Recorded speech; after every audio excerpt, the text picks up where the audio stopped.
Гэтая лекцыя прысвечаная Еўрапейскаму банку рэканструкцыі і развіцця, які быў створаны чвэрць стагоддзя таму. Ідэя яго стварэння належыць Жаку Аталі, дарадцу французскага прэзідэнта Франсуа Мітерана. У час, калі разбураўся Берлінскі мур, ён прапанаваў стварыць міжнародны банк, накіраваны на рэканструкцыю ўсходняй Еўропы і Савецкага Саюза. Жак Аталі стаў першым прэзідэнтам банка. У 90-х гадах мінулага стагоддзя камуністычны лад развальваўся, і адзінай альтэрнатывай здавалася капіталістычная мадэль, дзе цэнтральную ролю граюць прыватная ініцыятыва і прыватны сектар. У гэтым гістарычным кантэксце зразумела, чаму ў самым першым артыкуле пагаднення аб заснаванні банка заяўлена, што мэтай ЕБРР з'яўляецца спрыянне пераходу да рынкавай эканомікі і заахвочвання прыватнай прадпрымальніцкай ініцыятывы. Такім чынам, дзейнасць ЕБРР мае палітычны аспект, накіраваны на спрыянне пераходу да рынкавай эканомікі. Гэта адметнасць ЕБРР у параўнанні з іншымі рэгіянальнымі установамі, галоўнай мэтай якіх з'яўляецца скарачэнне беднасці або эканамічны рост.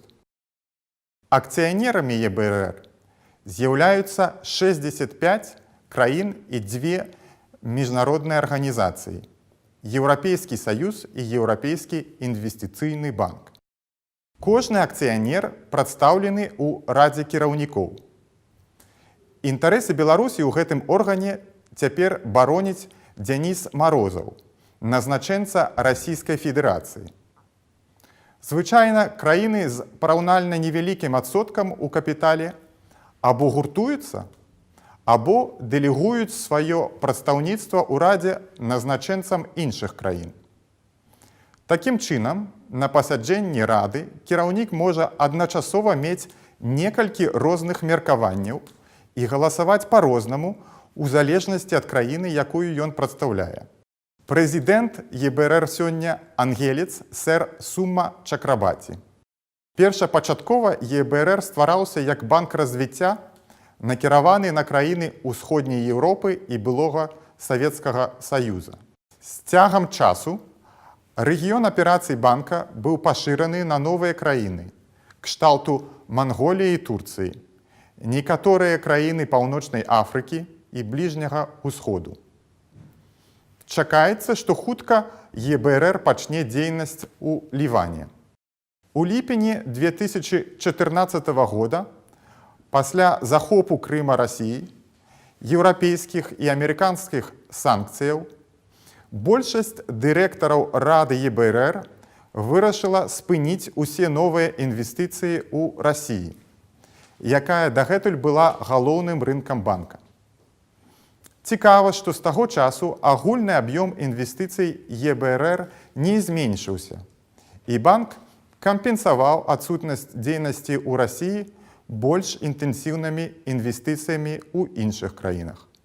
ЕБРР фінансуе праекты ў розных галінах эканомікі, але нагадаю, што яго першапачатковай мэтай ёсць заахвочванне прыватнай прадпрымальніцкай ініцыятывы. Супрацоўніцтва з дзяржавамі адбываецца пераважна ў інфраструктурных і муніцыпальных сектарах. Так, банк фінансаваў набыццё новых тралейбусаў у Кішынёве, рэканструкцыю ачышчальных збудаванняў сцёкавых вод у некалькіх раённых цэнтрах Беларусі, будаўніцтва дарог у армянскім горадзе Гюмры. Банк не фінансуе дзейнасць, звязаную з абаронай, тытунем і моцнай алкагольнай прадукцыяй. ЕБРР прапануе фінансаванне з улікам кожнага кліента. Вельмі схематычна у банка 3 асноўныя спосабы фінансавання. Гэта крэдыты, інвестыцыі ў капітал і гарантаванне. Памер крэдытаў ЕБРР у праектах прыватнага сектара складае, як правіла, ад 5 до 250 мільёнаў даляраў. Кредитная ризика може бути прийнята ЄБРР цалкам або частково синдикована. Сярэдні памер інвестицій ЄБРР – 25 мільйонаў доларів. Праекты, якія занадта малыя, каб фінансавацца наўпрост ЄБРР, могуць ускосна атрымаць выгаду з інвестыцый банка. Так ЄБРР падтрымлівае мясцовыя банкі, якія ў сваю чаргу даюць крэдыты малым і сярэднім прадпрыемствам.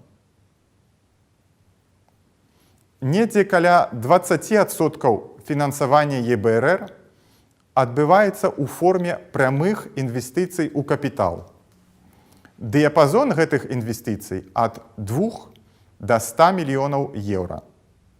Адметна, што як фінансавы інвестар ЕБРР не імкнецца набыць кантрольны пакет акцый.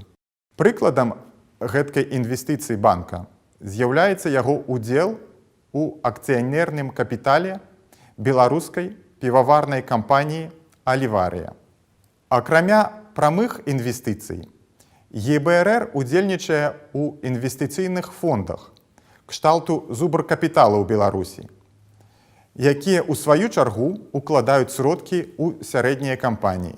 У межах праграмы развіцця гандлю ЕБРР дае гарантыі міжнародным банкам, прымаючы палітычныя і камерцыйныя аплатныя рызыкі міжнародных гандлёвых аперацый. У Беларусі, паводле гэтай праграмы, з ЕБРР супрацоўнічаюць каля 10 мясцовых банкаў.